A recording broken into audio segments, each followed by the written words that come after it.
The National Weather Service in Burlington has issued a tornado warning for northern Franklin County in northern New York, west central Clinton County in northern New York, until 1:30 p.m. At 1:01 p.m., National Weather Service Doppler radar indicated a severe thunderstorm capable of producing a tornado. The storm containing the possible tornado was near West Bangor, moving east at 25 miles per hour. Locations in the warning include but are not limited to Malone, Chasm Falls, Brainerdville. When you can do so safely, please report hail or damaging winds to the National Weather Service by calling toll-free 1-800-863-4279 or by submitting a storm report to weather.gov/Burlington. When a tornado warning is issued based on Doppler radar, it means that strong rotation has been detected in the storm.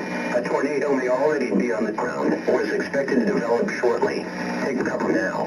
Move to an interior room on the lowest floor of a sturdy building. Avoid windows.